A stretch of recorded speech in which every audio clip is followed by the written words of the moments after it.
Option A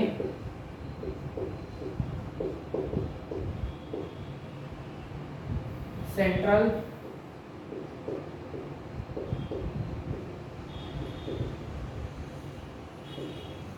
programming unit, option B central personal unit,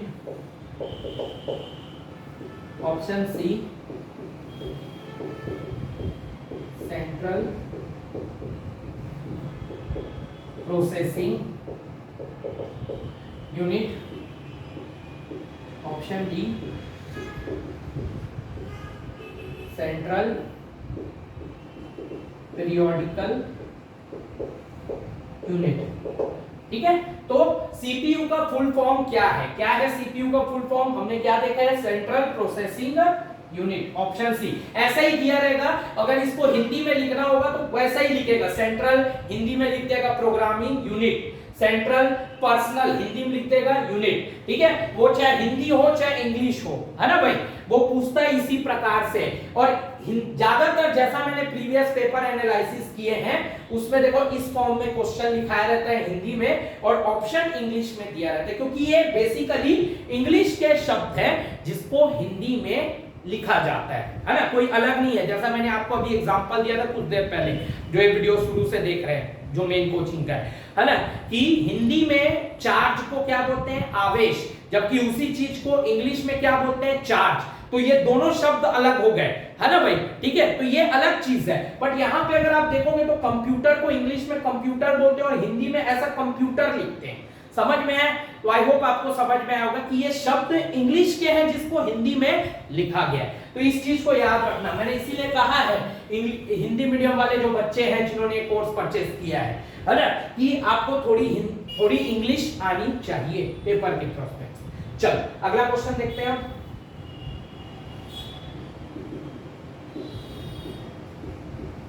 ALU का full form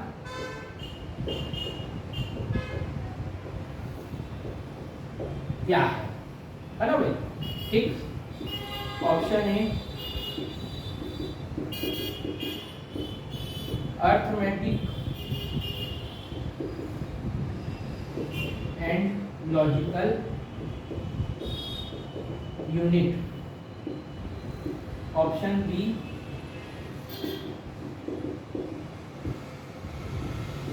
arithmetic and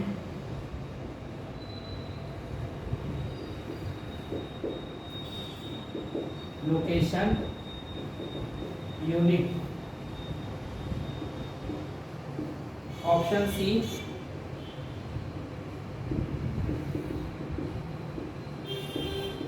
arithmetic and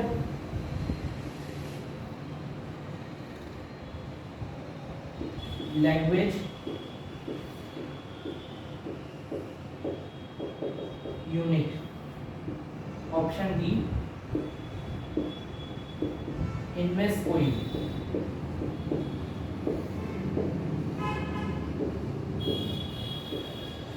ठीक, तो exam में confuse मत होना, इनमें से कोई नहीं देखते। कई लोग क्या देखते हैं, इनमें से कोई नहीं है करके, और आधे लोग कंफ्यूजन में इनमें से कोई नहीं मार देते। अरे भाई पहले देख तो लो बाकी ऑप्शन को, है ना, वरना लोगों की सोच क्या है, ये सभी है तो ये सभी सही है। हालांकि मैक्सिमम केसेस में ये सभी सही होता है, इसमें तो कोई डाउट नहीं है, लेकिन लोग वहीं से धारणा बना लेते हैं इनमें से कोई नहीं है तो यही सही होगा। अगर आपने 10 क्वेश्चन देखा कंप्यूटर का लगातार, किसी में भी इनमें से कोई नहीं दिया, 11वां क्वेश्चन चलो यही मैं उठा के पूछ दूं आपके हॉस्टल वार्डन पेपर में और आपको बोलूं किसका क्या है, तो लोग ये भी सोचते हैं, कई लोग की धारणा रहती है शुरू के 10 क्वेश्चन में इनमें से कोई नहीं था, इसमें दिया तो 100% इसमें इनमें से कोई नहीं है। वैसा नहीं होता भाई, पहले पूरा अच्छे से सोचो, समझो, पढ़ो, उसके बाद अटेम्प्ट करो, क्योंकि ये सब छोटे छोटे क्वेश्चन है, नंबर लूटो हैं, ये गलत नहीं होने चाहिए। समझ में आया जी? ठीक, तो एएलयू का फुल फॉर्म क्या होता है? अर्थमेटिक एंड लॉजिकल यूनिट, याद रखना। ऑप्शन ए आपका करेक्ट होगा, अर्थमेटिकल एंड लॉजिकल यूनिट। समझ में है? ठीक, चलो मैं एक क्वेश्चन और करवा रहा हूं आप लोगों को।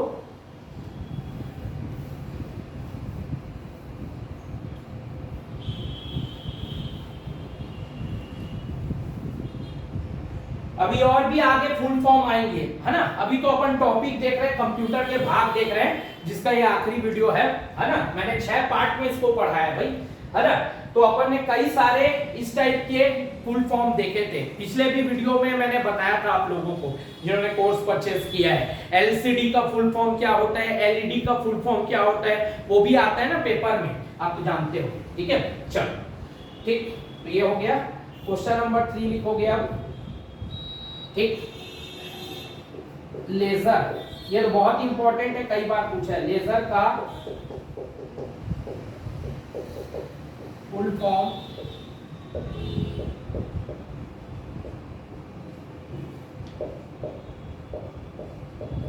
क्या होता है?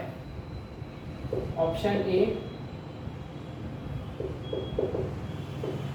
Light aptitude by structural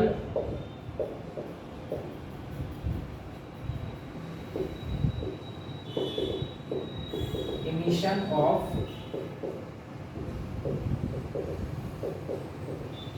radiation. ठीक, चलो तो यहां से मैं बना दिया ताकि कंफ्यूजन ना हो। Option B light amplification by stimulated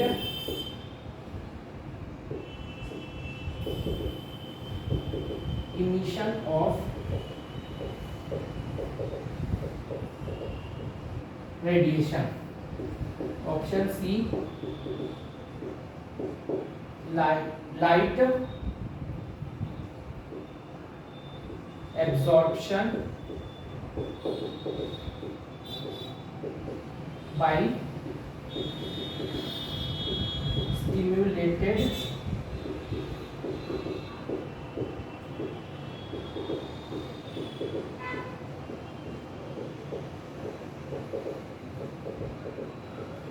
emission of radiation।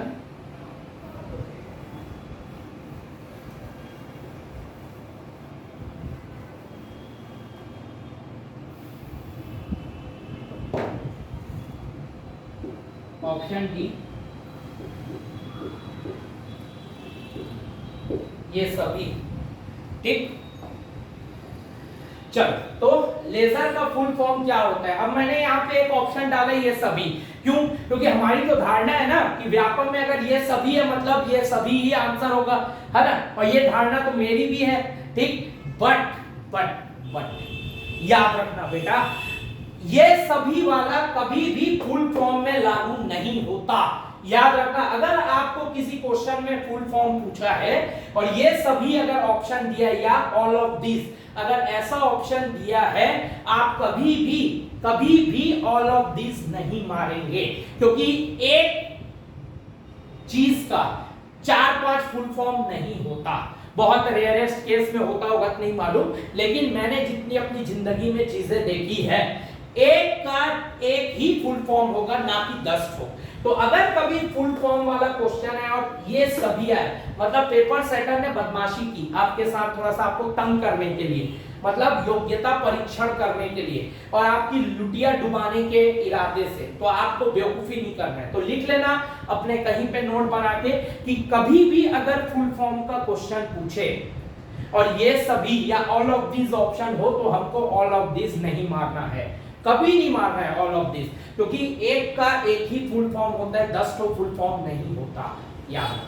ठीक है, तो लेजर का फुल फॉर्म क्या होता है? Light amplification by stimulated emission of radiation. Option B जो है ये आपका करेक्ट आंसर है। ये बहुत इंपॉर्टेंट है और क्यों ये क्वेश्चन पूछता है मैंने आपको बताया। एक्चुअली ये फिजिक्स का टॉपिक है, इंजीनियरिंग फिजिक्स का या बीएससी एमएससी फिजिक्स का, है ना। और 11th-12th में भी होगा नहीं मालूम, मेरे को तो याद नहीं कि मैं पढ़ा था। इंजीनियरिंग में मैं पढ़ा था हीलियम नियॉन लेजर क्या होता है करके, है ना भाई।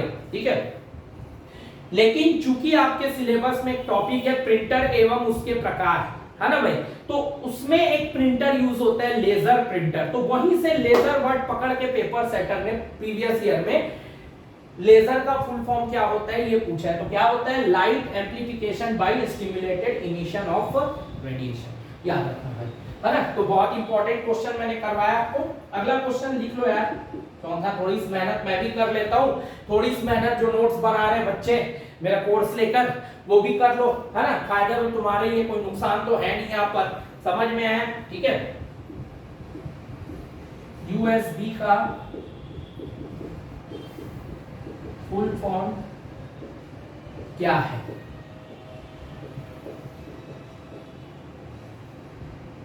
ठीक, यूएसबी का फुल फॉर्म क्या है? Option A unified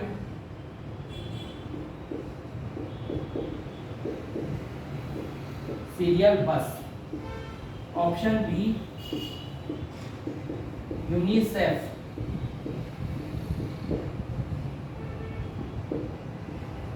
serial bus, option C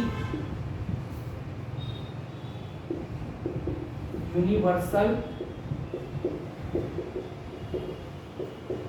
serial bus, option D है आपका यूनिफॉर्म सीरियल बस। ठीक, तो यूएसबी का फुल फॉर्म क्या होता है? अब ये ऐसा ही कंफ्यूज करता है व्यापम में, अगर आप देखे होगे तो एक जैसा लिख देगा, है ना, और इधर चेंज करेगा तो बच्चे कंफ्यूज हो जाते हैं। तो आपको पता होना चाहिए क्या होता है, universal serial bus, option C correct होगा। सबसे ज्यादा देखो, ये तो हो नहीं सकता, यूनिसेफ तो एक ऑर्गेनाइजेशन है, आप जानते हो, है ना भाई, ठीक है, समझ गए। Children's emergency fund, United Nation International Children's emergency Fund, शायद ये है फुल फॉर्म। यूनिसेफ, यूनेस्को आप जानते हो, है ना भाई, ठीक है। तो ये तो हो नहीं सकता, लेकिन लोग यूनिफाइड, यूनिफॉर्म और यूनिवर्सल में कंफ्यूज हो जाते हैं। आगे अपन यूआरएल पढ़ेंगे, उसका भी फुल फॉर्म पूछता है, आगे वाले पार्ट में आएगा तो वहां फिर फुल फॉर्म लिखवाऊंगा आप लोगों को, यूआरएल क्या होता है, ठीक है, वो, है ना। तो वहां पे भी कंफ्यूजन होता है कि यूनिवर्सल है, यूनिफॉर्म है कि यूनिफाइड है ना। आरएल तो रिसोर्स लोकेटर होता है, लेकिन जो यूनिफॉर्म है, यूनिफाइड है या यूनिवर्सल है, वो कंफ्यूजन क्रिएट करता है। बहुत सारे फुल फॉर्म देखने हैं आगे अपने को, है ना भाई, ठीक है। अभी चूंकि कंप्यूटर का भाग अपन पढ़ रहे हैं तो इसके अंतर्गत ये कुछ फुल फॉर्म्स थे, है ना। और लेजर वाला जो था ये एक्चुअल में प्रिंटर के अंतर्गत आता, लेकिन सिर्फ वहां पे मैं इसको अलग से लिखवाता तो कोई मतलब नहीं था, इसलिए अपन ने एक फुल फॉर्म के साथ में इसको एडजस्ट कर लिया, क्योंकि मैं चाहता हूं कि आपका टेक्निक तो देखा ही हमारा कैसा है ना, कि अपन यहाँ पे देखो नोट्स बनाते हैं इंपॉर्टेंट, ये देखो ये फुल फॉर्म है करके हमने 6 लिख दिया, उसी के नीचे में आपको देखो क्वेश्चन करवा दिया 4 को ऑब्जेक्टिव। तो इससे क्या है, जैसे ही आप इसको पढ़ोगे लिख लिख के, है ना, और उसके नीचे आप ये ऑब्जेक्टिव लगाओगे तो सब चीज आपके कॉपी में रहेगा, है ना। तो आपको क्या है, एफर्ट नहीं करना पड़ेगा ज्यादा एग्जाम टाइम, है ना। और मैं वही क्वेश्चन ऑब्जेक्टिव में कन्वर्ट करता हूं जहां से मैक्सिमम पॉसिबिलिटी आने की। तो ये हमने एक इंपॉर्टेंट टॉपिक कवर किया अभी फिलहाल हॉस्टल वार्डन के एग्जाम के प्रोस्पेक्ट से, है ना, कि ये मान के चलो इन 6 में से एक फुल फॉर्म तय है हॉस्टल वार्डन के पेपर में आने का। क्यों? 30 नंबर का है और 15 नंबर आपको लाना जरूरी है, ठीक। तो एक तो फुल फॉर्म पूछेगा ही ना पेपर में, ये तो फिक्स है। 30 क्वेश्चन का वेटेज कम नहीं होता भाई, है ना। काश ये 150 नंबर का होता और 50 क्वेश्चन कंप्यूटर रहते, तब तो और इजी आता। वो देखो, वो जमाना गया जब कंप्यूटर में क्वालिफाई करने के लिए नहीं मिलता था, वो तब की बात थी जब 2016 में जब हॉस्टल वार्डन पेपर हुआ था, तो उस टाइम पे लोगों के पास रिसोर्सेस नहीं थे ज्यादा, है ना, क्वेश्चन के, समझ में आया, ठीक है। बट जैसे जैसे टाइम निकला, है ना, ठीक है, तो बुक्स आने लगी, मटेरियल आने लगे, तो लोगों को आइडिया होते गया। नहीं तो पहले कट ऑफ कम जाता था क्योंकि मटेरियल उतने नहीं थे, इसीलिए तो बोलते हैं जो 2016-17 में जॉब में लग गए वो बहुत लकी थे, है ना। और अब तो इतना कंपटीशन है कि, पर अभी भी लगने वाले लगते हैं, बट हमको तो मेहनत करना है ना। तो ये था एक इंपॉर्टेंट सेक्शन जो हमने देखा, 1 2 3 4 5 और ये 6 और ये भी है ना 7, ठीक है। तो ये 7 जो मैंने फुल फॉर्म लिखवाए, 7 में से एक क्वेश्चन फिक्स है, और मुझे पर्सनली ऐसा लगता है या तो ये लेजर आएगा या एएलयू या सीपीयू या यूएसबी, है ना, जिसमें सीपीयू एएलयू और लेजर, ये तीन में से एक फुल फॉर्म आने की